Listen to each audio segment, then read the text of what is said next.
Mini budget के हवाले से कि मिनी बजट में इस वक्त वफाकी काबीना से भी मंजूरी होगी, लेकिन खबर आपको दें कि हुकूमत ने काबीना इजलास कल दोबारा बुलाने का फैसला कर लिया। इजलास में मिनी बजट पर अरकान को ब्रीफिंग दी जाएगी। आम खबर से आपको आगाह कर रहे हैं, वफाकी काबीना कल मिनी बजट की मंजूरी देगी। शहबाज अहमद हमारे नुमाइंदे इस वक्त हमारे साथ मौजूद हैं। शहबाज, तो आज काबीना के इजलास में मिनी बजट के हवाले से ब्रीफ नहीं किया गया? बिल्कुल ऐसा ही है मुदस्सर। आज काबीना इजलास में जो फाइनेंस तरमीमी बिल है उस राय बता रहे हैं कि वो पेश नहीं हुआ और वजीर खजाना शौकत तरीन ने मिनी बजट पर गुफ्तगू की और उन्होंने कहा कि जो फाइनेंस तरमीमी बिल है वो तैयार है और काबीना मेंबरान को फाइनेंस तरमीमी बिल पर इन कैमरा ब्रीफिंग देने को तैयार हो।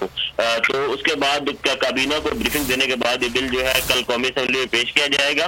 तो फिर वजीर आज़म की मंजूरी के बाद अब ये फैसला किया गया है कि वफाकी काबीना खसूसी इजलास कल तलब कर लिया गया है, जिसका एक निकाती एजेंडा होगा। इसमें जो मिनी बजट है उस पर खास तौर पर जो इत्तेहादी अरकान को जो तहफ़्फ़ुज़ात है उनको दूर किया जाएगा और कल काबीना की मंजूरी के बाद जो मिनी बजट है वो कल के कौमी असम्बली के इजलास में पेश किया जाएगा।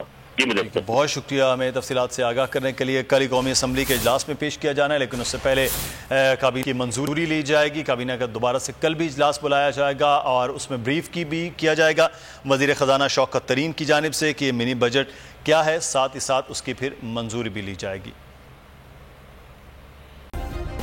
सब्सक्राइब करें और बेल दबाएं ताकि कोई खबर रह न जाए।